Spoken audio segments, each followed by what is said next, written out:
Hey there, Michelle and I are so excited and so grateful to be with you one last time. This is our final live Q&A of this cycle. We'll be doing it again late spring, starting May 1st, so keep an eye out. But first and foremost, we just wanted to thank you for making this such a success, so much fun, so inspiring, and we hope that you got a lot out of it as well. Before we dive into today's final live session, I just wanted to make sure that you are aware we sent out a feedback form this morning in the email, and we'll post it in the Facebook group as well. We're just hoping that we can get some good feedback from all of you, and it will also include it'll enter you into a chance to win some of our favorite products, and we can talk about that at the very end. Today for our live Q&A, we're going to do things a little bit differently. We covered the vast majority of the questions that have come in throughout the past 4 weeks. And so today we just wanted to do a lab interpretation live, because I think that's the best way to really see all of the intricacies of what we're looking at here. The reason that we're called Autoimmune Academy, for those of you who don't know, we specialize in working with people who have autoimmune conditions. And I read a statistic that over 50 million Americans have at least one autoimmune condition. So it definitely affects a lot of people.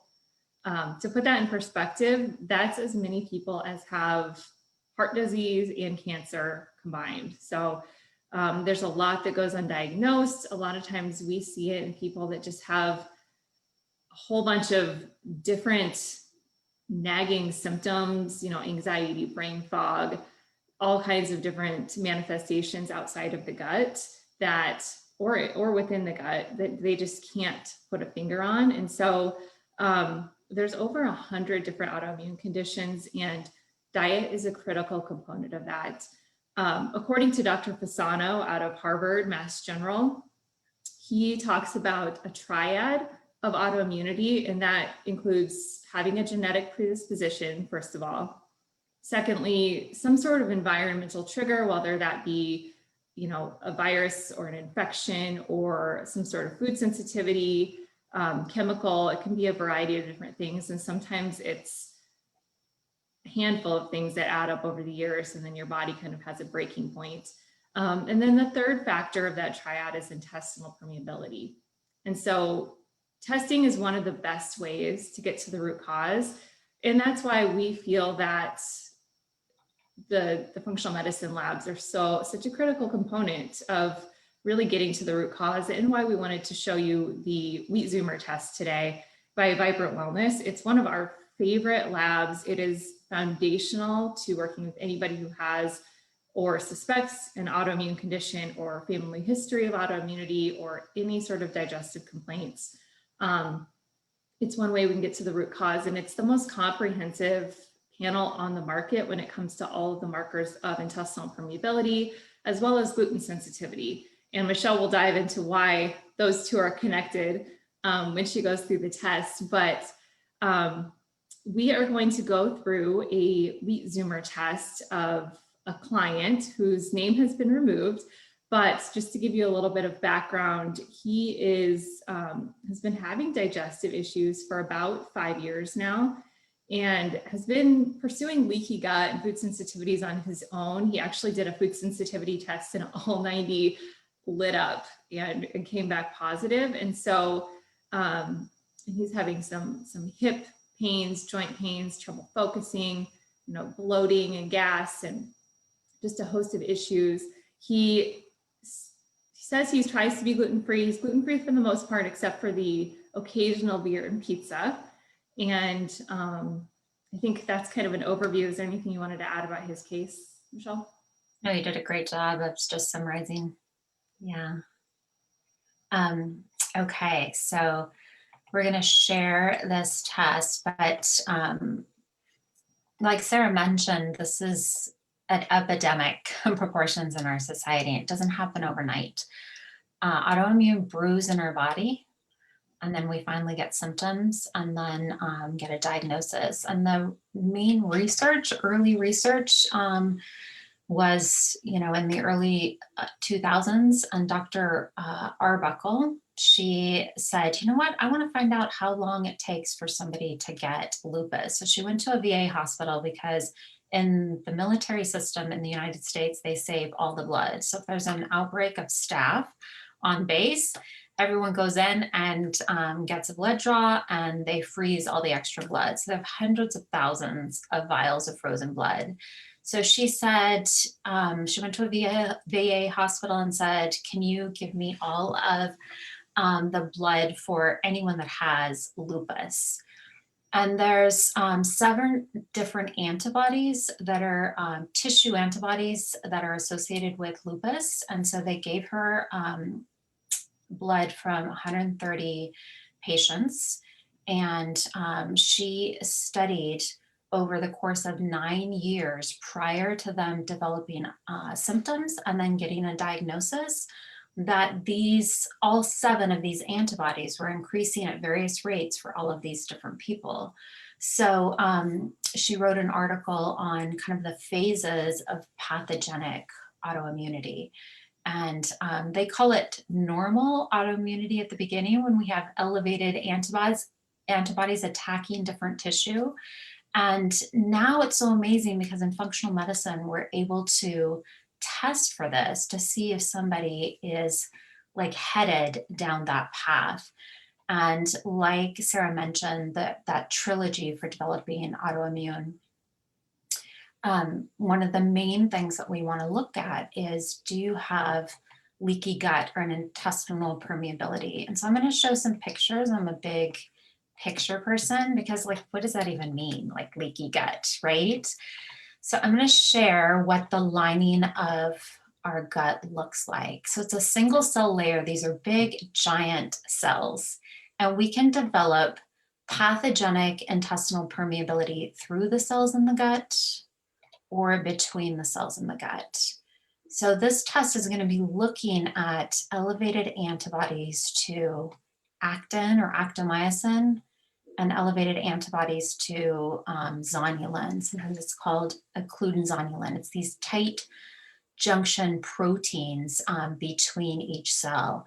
Now, the reason why we call it pathogenic intestinal permeability is these tight junctions are designed to be permeable. You look at it like as if it's the Panama Canal, and this little junction opens and allows individual nutrients, individual amino acids to pass through, and then this little tight junction will open. It's never designed to be torn open, and we should never have tears through the cells in our gut. So Dr. Fasano has found that there's 2 main triggers for intestinal permeability. Gluten, and I know gluten gets a lot of press and people are like, what's the big deal about gluten? But he found that gluten causes intestinal permeability in every human every time they eat it for a minimum of 30 minutes, but potentially up to 5 hours. So there's a huge genetic component to the amount of time that somebody will have permeability. There are 2 main genes associated with celiac disease, but potentially 7. And there's 70 plus genes associated with gluten sensitivity. And then we don't even know all the genes at play in these 100 plus autoimmune diseases. Researchers are still trying to figure all of that out. So this is ongoing research that's happening right now. And our bodies are amazing. They have this phenomenal ability to heal. And so let's say we have shredded wheat for breakfast and we have permeability for 30 minutes and then the body heals. And for lunch, we have a sandwich with gluten-filled bread and we have permeability for 30 minutes and the body heals. Pasta for dinner, you get the idea. At what point in our life journey does our immune system throw up its little arms and cry uncle and say, look, you've been abusing me multiple times a day. I can't keep healing as quickly, or I can't keep healing at all. And that's called losing oral tolerance. So there's nobody listening to this is exempt from this happening. It's just depends on, how many genes are at play. If you have, say, 30 of the 70 genes associated with gluten sensitivity, it's possible, or you have a couple of the genes or even one of the genes associated with celiac disease, it's possible that you will have permeability for 5 hours. So if you're eating gluten multiple times a day, that's potentially 15 hours a day that we've kicked open the gateway to developing an autoimmune disease and stuck a rock in there to keep it propped open. Not ideal. The other thing that he has shown in his research contributes to intestinal permeability is something called lipopolysaccharides. This is a much better picture to see that. So this is, it's like the endotoxin that's released from gram-negative bacteria. We have trillions of microbes in our gut. And this is what a healthy gut looks like. Strong, thick mucosal barrier, good microbiota diversity, low levels of pathogens. But when imbalance occurs, this LPS, this endotoxin from gram-negative bacteria can cause permeability, leak out of the gut, and cause this whole inflammatory cascade. So now I'm going to show you this person's test results. And this is what the intestinal permeability panel looks like. So we're not going to go too in depth on the celiac markers. He's nice and low below the reference range, so that doesn't seem to be the main concern. Remember, he's mostly gluten-free, just the occasional beer and pizza. So this first marker is whole blood zonulin. Was there a breakdown of those tight junctions in between the cell? So this is not an antibody marker. This has a half-life of about 4 minutes to 4 hours. So we usually recommend that people do this test fasting because we want to know their baseline. We don't want somebody to eat a pizza toast, gluten-containing toast for breakfast, and then have this marker shoot up. So that's nice and low. This is a great example of why it's so important to get the most information that you can on a test. So often just like one marker is ordered. And if we would have only ordered this marker for him, we would have missed the fact that he has twofold out of range permeability between the cells in the gut. This is looking at two different parts of the immune system that have been upregulated, IgG antibodies and IgA antibodies. IgG is more the chronic systemic antibody, and IgA is like the strongest response that the body makes. So this is now creeping up. You can see these reference ranges are not wide at all. So we pay attention to anything that's even in the early stage. We want to prevent the development of disease. That's the goal, right?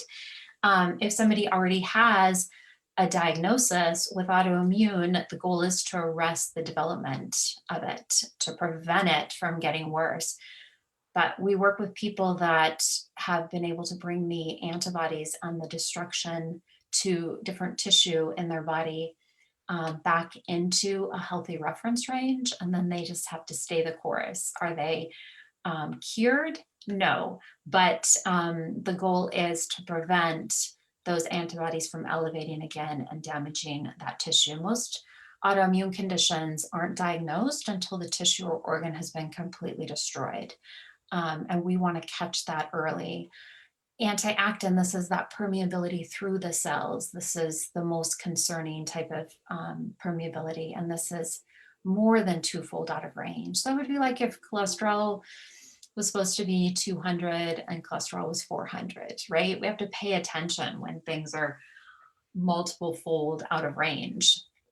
And you can see here that anti-actin IgA is sneaking up.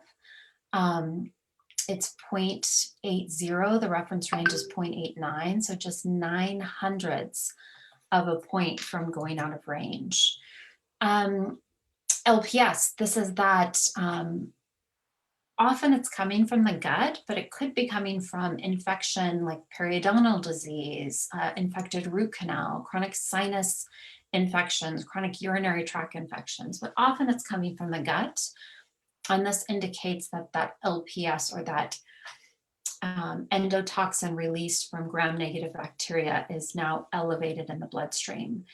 You've probably heard of septicemia. People often, get septicemia and die shortly in the hospital or have to go on major antibiotics.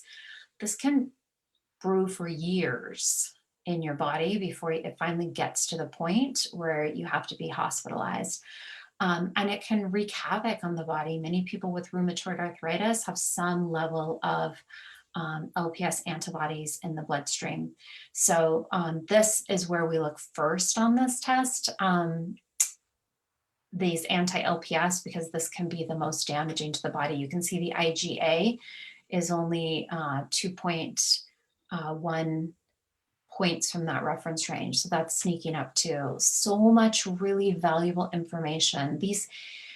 The cost of this test is such an investment in your health. I mean, Sarah and I run this test on myself yearly. Sarah and I both just did this test in the last few months on ourselves. We use it as a report card to see how well our current lifestyles are doing, because both of us have a history of autoimmune. And we know from the research that once you develop one autoimmune disease, the risk of the second, third, fourth autoimmune disease goes way up. How many people do we know that have like psoriasis and rheumatoid arthritis and lupus? There's just, so many where it just keeps going and their health just goes off the rails. And then these are all markers associated with gluten sensitivity. I'm not going to do too deep of a dive on this. I guess if we have time, we can dive a little deeper. But this is somebody that's only eating gluten occasionally. And that's why this test is so valuable, because, if he was eating gluten like once every 3 months, he was having his beer and pizza night, and this test came back clean and we knew that he was making optimal antibodies, then it's like, okay, great. Maybe let's recheck this in a few months and let's do a deeper dive on other tests to see why you're having these symptoms, because it's not normal. People think that many of these symptoms are a normal sign of aging, and it's not, right? These symptoms are a gift. It's hard to look at it that way when you're dealing with chronic headaches or chronic joint pain or chronic bowel digestive issues. But it's your body trying to get your attention to say, hey, something's not right. And that's the time to listen. Unfortunately, our society has taught us that anytime our body has symptoms, we should tell it to shut up. We should take a pain medication and say, shh, be quiet. I don't, want to deal with this right now. And that headache is a sign that something is imbalanced. Maybe you're dehydrated and you need to drink more water, or it could be magnesium deficient. It could be a gluten sensitivity that's causing those chronic migraines. There's 300 diseases and conditions associated with gluten sensitivity. So the University of Chicago Celiac Disease Center says there's 200 diseases and conditions associated with celiac disease. And then research has found that there's 100 more. So it's everything from fatigue to canker sores to schizophrenia. And doctors, unfortunately, aren't trained in this. They're looking for if somebody has chronic diarrhea, or if a child has failure to thrive, they're not growing tall enough, or they don't weigh enough. They don't think like if somebody comes in complaining of chronic canker sores or just being tired all the time, even though the research says everyone with fatigue should be tested for gluten sensitivity. The research also says everyone with osteopenia or osteoporosis should be tested for celiac disease. Now, it's not often in research that we hear that word thrown out, everyone. But because gluten can damage the villi in our gut that absorb different nutrients, so think vitamin D and calcium and vitamin K, these different nutrients that are really important for strong bone health. When gluten damages those, instead of them being shag carpeting, they become Berber. And then we're not able to absorb these nutrients from our food. And that's why they're able to throw out that word like everyone with this should be screened to see if this is the root cause, because so often it can be. And I just wanted to add in at the top Yeah. of the screen, I think that transglutaminase panel is really interesting because it can show autoimmunity against the skin or the brain. So people who have like eczema or psoriasis or brain fog, I think that that's a really interesting panel too, just to show if it's crossing the blood-brain barrier or if it's connected to any skin issues or might kind of be predictive of future skin issues.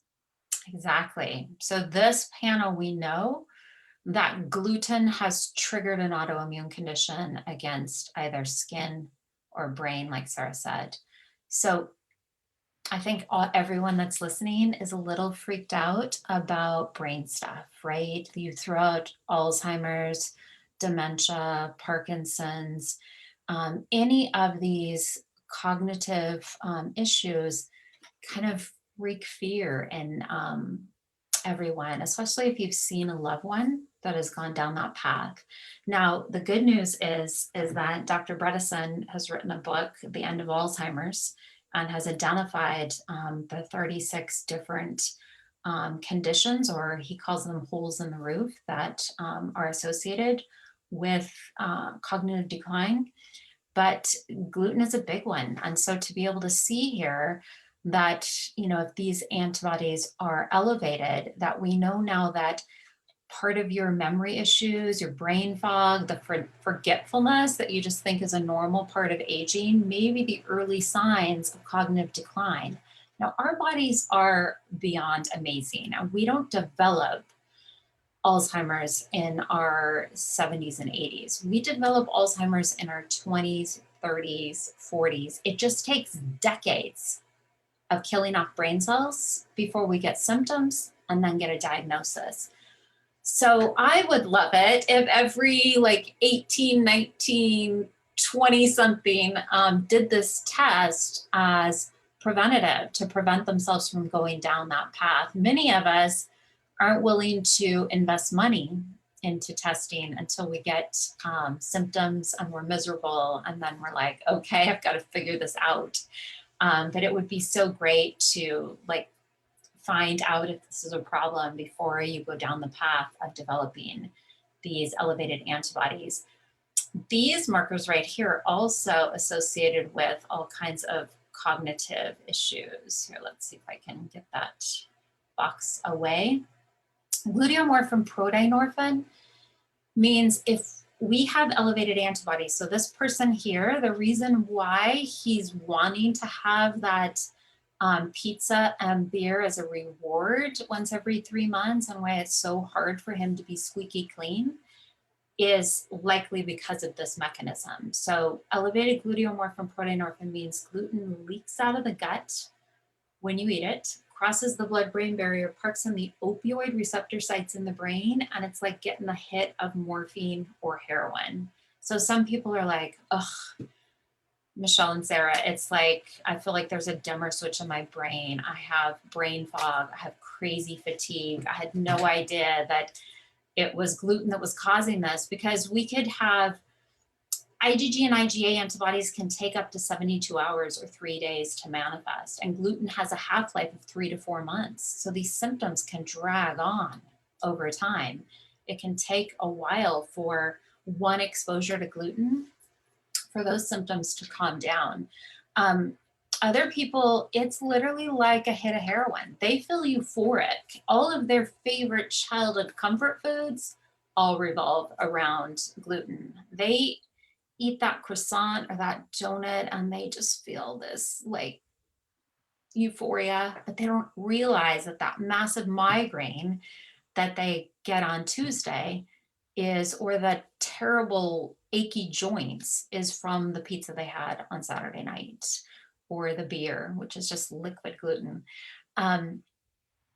When people have this mechanism, it's really important to realize that gluten is now no longer a reward or prize. So having birthday cake, gluten containing birthday cake on their birthday would be like celebrating their birthday with heroin. I'm just gonna have a heroin party, invite a couple friends over once a year, right? So, I mean, we kind of joke about this, but it's not funny. And those kind of like analogies just help us to realize like how damaging this can be to some of us, and how great to know if this is a mechanism at play, because it's so much easier to then be squeaky clean with your gluten-free diet, to know like, hey, is this sending me down the path of that group of 50 million Americans that have intestinal permeability and now an autoimmune disease. And those are the people that are diagnosed. These aren't the people that are in that study that I talked about that are in that early like 9-year brewing period. And Sarah and I were talking about this the other day, that all of the, not all 100, but many of these autoimmune diseases, they've now determined how long on average it takes for somebody to develop a disease now that they have elevated antibodies to that tissue or organ. And now yeah, called predictive antibody testing. It's fascinating. I think it's exciting. It is it's really empowering exciting to know whether you are at risk, and you can turn the ship around. It's great. That's what we all want to do. So that's when the test can just be, such a valuable investment in your health, to say, I don't want to go down this path anymore. I'm going to slam on the brakes, turn this car around, or just get off this road entirely. And it's so much easier to catch it early on, but even people that we work with that have fully diagnosed autoimmune, to find out if gluten, maybe their gluten-free diet isn't working. This one's clearly not. We use this test on ourselves as like a report card to see how well our gluten-free lifestyle is working. And that's, it's worth it, because often we can feel great, right? We've recovered from our autoimmune conditions, we feel good, but we don't want to go back down that road that initially brought us to this work in the first place. So alpha gliadin, alpha beta, gamma, omega, these are all different peptides of gluten that don't digest properly. We're almost at time, but I can show you pictures of this. This is what, these are the peptides that Dr. Fasano has shown don't digest in the human body and ultimately leak out of the gut. And when our body's creating antibodies to, say, a 15 amino acid chain of gluten, it's not just like a sniper rifle going against after that peptide of gluten. It's a semi-automatic rifle looking for anything that has that same amino acid structure. And every tissue and organ in our body is made out of amino acids. So anything can become collateral damage. It's the fancy word for it is molecular mimicry, but it's really the premise behind how we develop autoimmune disease. So these are all different aspects of gluten, gliadin, and glutenin, the two main proteins in gluten. And then these are all found only in wheat, not in rye, barley, spelt, kamut, the other toxic family of gluten-containing grains. So you can see these are really significantly out of range. When these are out of range, we want to like go so far as to make sure chapstick, lipstick, toothpaste, mouthwash. Some people need to go so far as shampoos, conditioners, all skincare, but it's worth it when you figure out the root cause. And if gluten is the root cause of some of your symptoms and you figure that out and you start to feel better, it becomes so worth it. But we received like a bunch of questions. This, usually takes me a minimum of a half an hour to do a deep dive on one of these tests, but we just kind of wanted to give highlights because there were so many people asking about it, and like, why is the name of the group Autoimmune Academy? So that's a little bit about the testing. Again, the reason why we started with the weekly 30 challenge is because what we feed our gut, food is information. It's information for our genetics. It's information for the bacteria in our gut. And,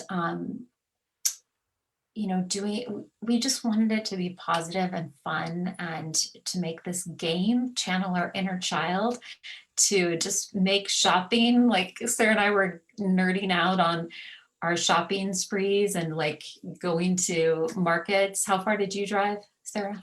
now that this is the first time I haven't lived in the city in decades. So I had to drive an hour to get to some decent variety of organic produce, but I just take it as, call it a grocery shopping produce road trip, and make Exactly. it a fun trip. But Yeah. again, what Michelle was saying, it's way more fun to add in than to be like, I can't eat this and this and this and this. And that's really what contributes to that those gut bacteria that we're feeding throughout this challenge is what contributes to that healthy mucosal barrier that Michelle showed you in the picture. And that's what protects us from the LPS leaking out into our bloodstream, from the undigested peptides leaking out into our bloodstream, crossing the blood-brain barrier, and contributing to systemic inflammation. It's where the IgA is produced, which is one of the branches of the immune system that produces antibodies. Most of those are produced in the mucosal lining of the gut. And that's why they say that 80% of your immune system is in your gut. And so, if you're concerned about health and a strong immune system, this is an amazing and powerful way to start. So that's where we're so excited that you guys jumped on board and ran with it. So. I think people think of when we talk about gluten, oh no, it's just going to pull all these things out of our diet. That's why we wanted to have you add in. We wanted to have that mindset of because when you think about it, all the foods that we really should be eating are naturally gluten-free. Nobody sits down to a bowl of cooked wheat berries. I don't know if you've ever tried it.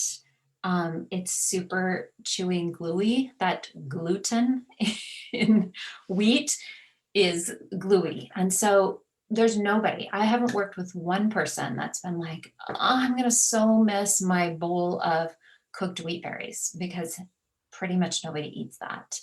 Maybe you like cream of wheat, but that's still a processed food. The vast majority of gluten that people get sad about is all the processed garbage that spikes our blood sugar and is mixed with sugar and all of these other inflammatory foods.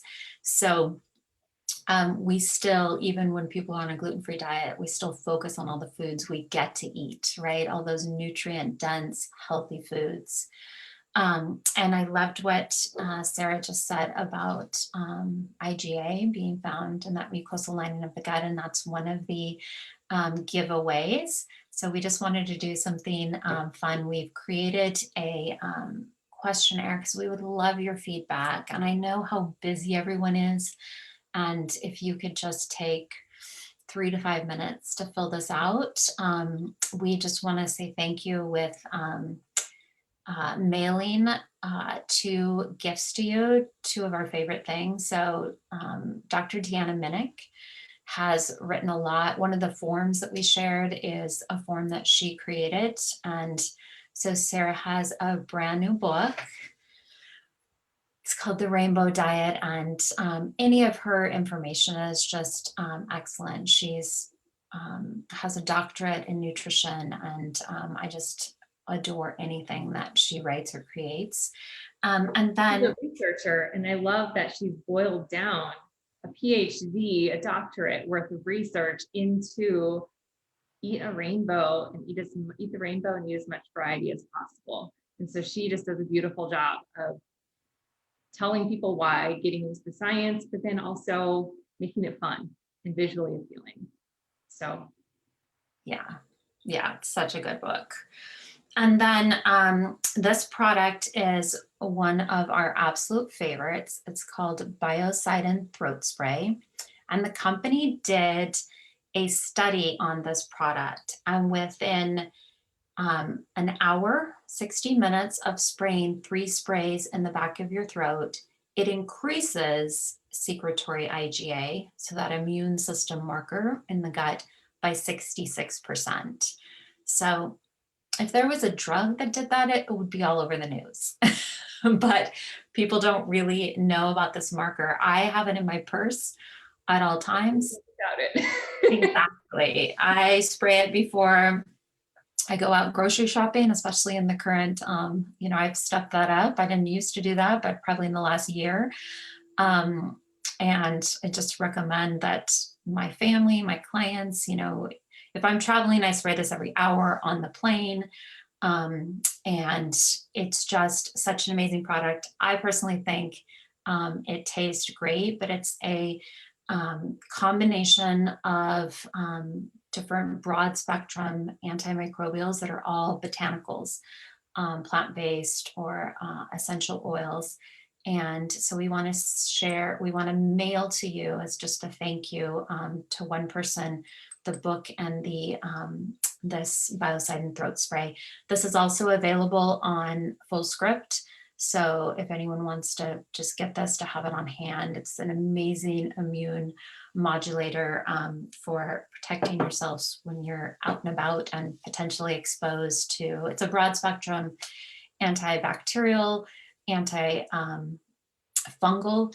it's antiviral, as well as it has a little bit of an antiparasitic property as well, but it's immune boosting. So just a really amazing product. So if you fill out that evaluation form, you'll be entered into a drawing, and then we'll announce who receives it. But yeah, we just wanted to say thank you to everyone so much for participating and providing feedback. It's just going to be really helpful for when we do the next program in the spring.